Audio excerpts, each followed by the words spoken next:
Alright, YouTube. Yeah, it's from morning time. Yesterday I did not have time to make a video because I was working on a different project other than the tractor, and it took me time to... I'm trying to get this camera set up here, but it took me too much time, and by the time I had time to get back to that tractor, it was like, well, it's too late. So anyways, I actually have a different instrument here. I've tuned her up. For some of the people that have watched me over the past month or so, yes, that was a guitar. I was on my back in the Taipei airport.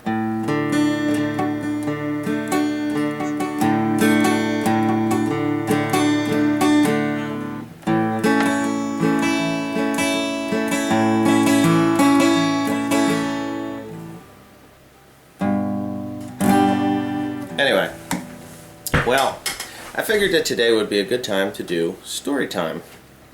I've got a lot of stories over my lifetime. Some are pretty good, some are pretty sad, and some I just don't want to share with you. But the one that I'm going to share with you today happened maybe 4 years ago on Halloween. Okay, well, let's see. I believe it was 2008, maybe 2008. My dad got hurt. We were milking cows, and there was a calf born up in the field, so he went up to get it with a quad. And when he did that, he threw the calf on the rack of the quad, and the thing kicked. And when it kicked, it tore his rotor cuff in his arm. Well, that wouldn't have been too big a deal, except back in 1967 he tore the rotor cuff on a John Deere 45 combine. I guess he was starting it from the ground. I don't know anything about the John Deere 45 combine other than I don't really ever want to run one. Not that I don't want to run one, it would be nice for nostalgia. But anyways, it tore the whole thing. His arm was essentially dead. He was in a lot of pain. So that was in the spring. All summer long he was an unimaginable bastard to deal with. It just... everything bothered him. It hurt, you know. He was grumpy all the time until finally I told him, I said, you're either going to get that thing fixed or you're getting the hell away from me. I'm not putting up with it anymore. So he decided that after the hay was made, he would get it fixed. So he went to the doctor. And the doctor says, dude, you got problems, man. He says, like, all 5 of these things are ripped off. One I don't even see. And they found it it had curled up and behind his back, the tendon or whatever. So he had an operation. It was me and Timothy at the time. We were gonna do the work. I had set up the augers and everything to combine corn and the beans that we had, and which was fine.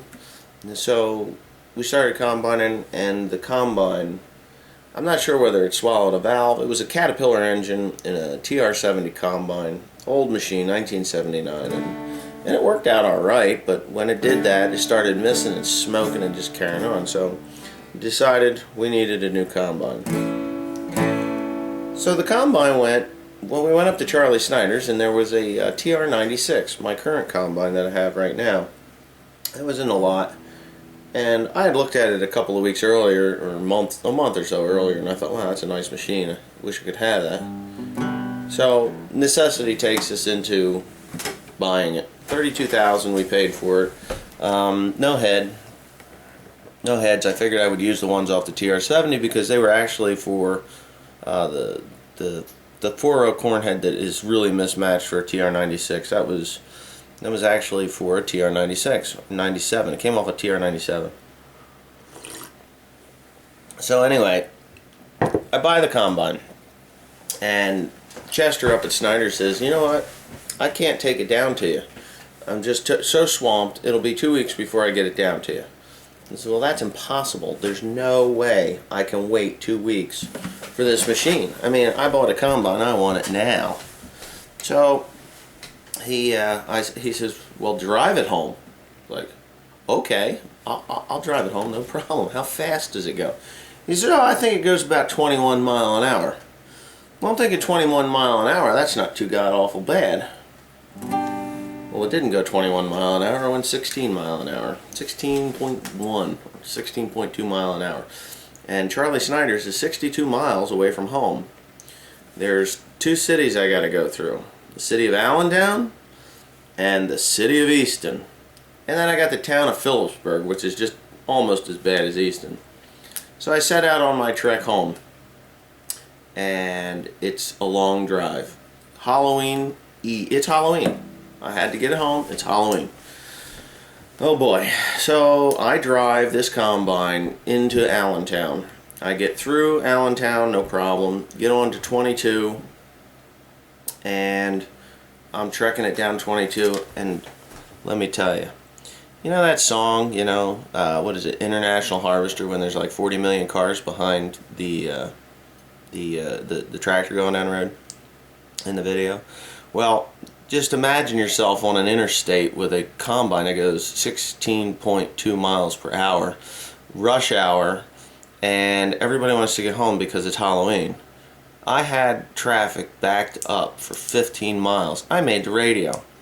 Well, it wasn't so bad, except the cops pulled me over, and they were not happy with me at all. They got me at Airport Road in Allentown, which was about, I don't know, 500 yards from the police station. They pulled me over and they told me there's no way in hell we're going to let you go with this thing. I says, why? It's a piece of farm equipment. You can't stop me. And he says, yes we can, and it doesn't matter. This is a it's an exited highway. There was a law for it.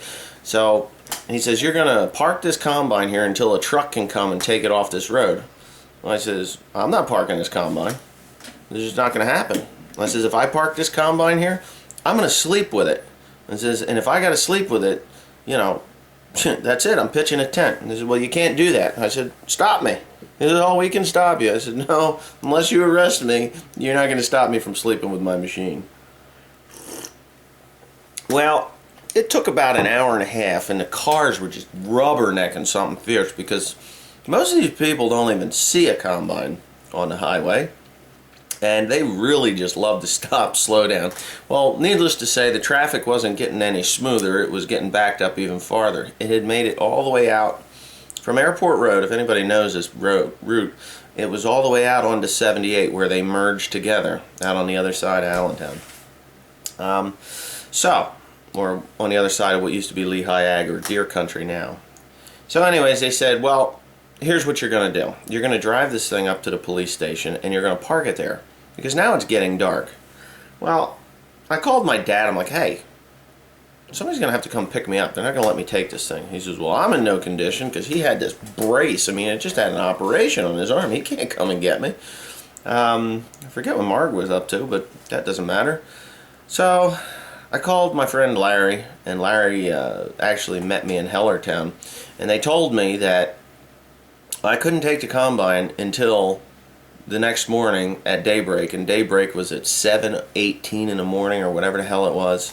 So I sat there like this, looking at the clock, you know, and when 7 o'clock comes along, I couldn't go down the highway. They were not going to allow that.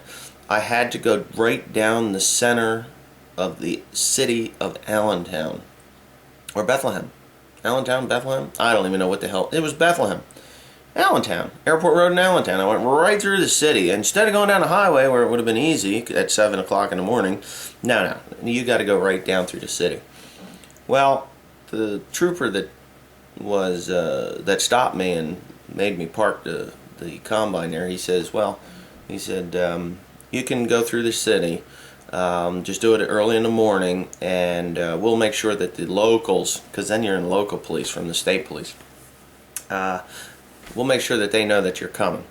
So anyways, long story short, Larry picks me up at my house at like 5:30 in the morning. We drive all the way to Allentown. I fire up the combine and I warm it up, and at 7:18, boom, gone through the city.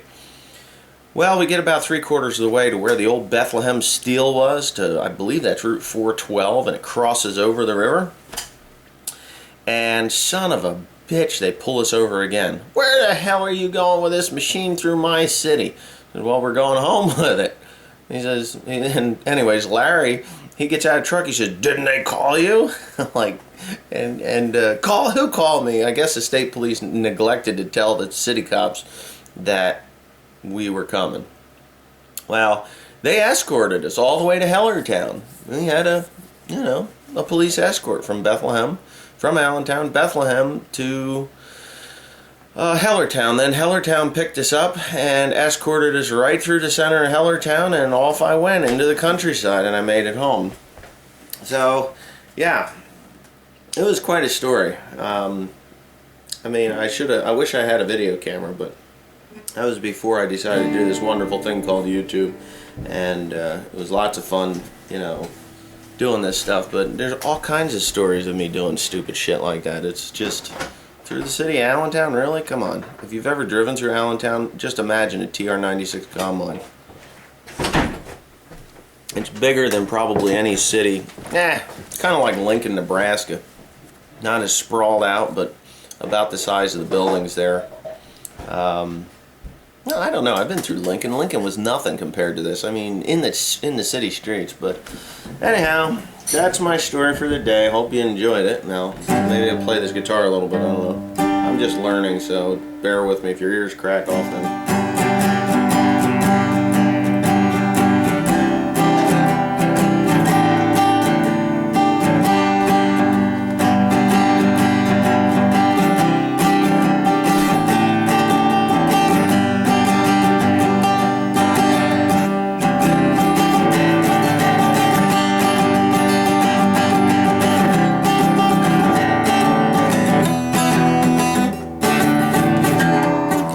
All went to hell anyways. Thanks for watching.